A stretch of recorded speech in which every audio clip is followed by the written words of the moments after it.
परम श्रद्धेय महामहिम गुरुदेव के चरणों में वंदन। समादरणीय संत वृंद, जौन पर विराजमान सभी संत सतियों को, उपाध्याय श्री जी तथा प्रवर्तक श्री जी आदि सभी को, सलाहकार आदि सभी को हमारे ओर से सुख शांति की पृच्छा। उपाध्याय मूल मुनि जी महाराज साहब का श्रमण संघ से विदा लेना, चले जाना हम सभी के लिए बहुत दुख का विषय है। उपाध्याय मूलचंद जी महाराज साहब दिवाकर जी महाराज साहब के शिष्य थे। दिवाकर जी महाराज साहब का बहुत सा कार्य उन्होंने संभाला था, उनके सेवा में रह करके अध्ययन किया था और बाल्यकाल से ही दीक्षा लेकर के उन्होंने अपने जीवन को बहुत योग्य बनाने का प्रयास किया है। सन 63 के अंदर आचार्य भगवंत का रतलाम में पदार्पण हुआ था। उस समय में सबसे पहले उनके दर्शन हुए थे। उन्होंने उस साल जो बहुत बड़ी समस्या ये थी कि सामने यानी और चातुर्मास थे और उस चातुर्मास के समय में कौन उस समय में इस अपने श्रमण संघ के गौरव को बढ़ा सकते हैं, ऐसे कौन संत हो सकते हैं। उस समय में एक मत से मूलचंद जी महाराज साहब का ही नाम आया था और उन्होंने रतलाम के शहर को उन्होंने इधर उधर कहीं जाने नहीं दिया और उन्होंने उस क्षेत्र को अच्छी तरह से संभाला था।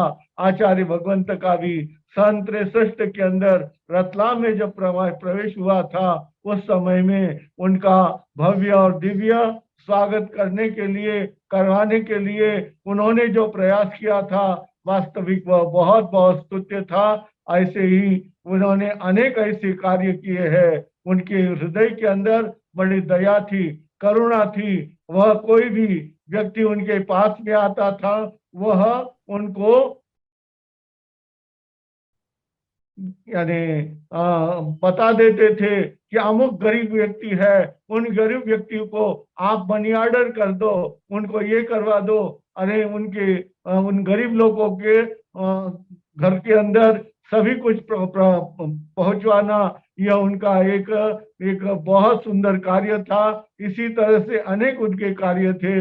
उन कार्यों के द्वारा उन्होंने श्रमण संघ के गौरव को बढ़ाया है जी।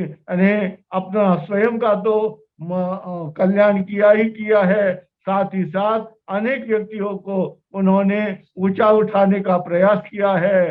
कई बार उनके दर्शन हुए। दर्शन होने के बाद में उनके प्रवचनों को सुनने के बाद में लगा कि वास्तविक ये उपाध्याय पद के बहुत योग्य संत है, क्योंकि उनके वाणी के अंदर जो मिठास थी, माधुर्य था, जो शास्त्रीय शब्द उनके शब्द प्रवचन में आते थे, उनके द्वारा बहुत कुछ अच्छे से कार्य उन्होंने किए हैं। उनके भले ही आज वे हमारे सामने नहीं है, उन्होंने 100 वर्ष पूरे किए हैं। ऐसे विरले व्यक्ति होते हैं कि जिन्होंने जिस दिन जन्म लिया है उसी दिन उनका स्वर्गवास हुआ। वास्तविक 100 वर्ष उनके पूर्ण हुए हैं। वहाँ ऐसे महापुरुषों का जीवन हम सभी के लिए बहुत बहुत प्रेरणादायक है। उनके जीवन से हम कुछ न कुछ लेंगे और अपने जीवन को सुंदर बनाने का प्रयास करेंगे। उनके अनेक गुण हैं। उन्होंने अनेक संत सतियों को योग्य बनाने के लिए प्रेरणा दी है। उन्होंने अध्ययन करवाया है। ऐसे अनेक कार्य उन्होंने किए हैं। उनके कार्यों का हम लोग यदि देखने जाए तो बहुत सुंदर सुंदर कार्य उनके जीवन के अंदर हुए हैं।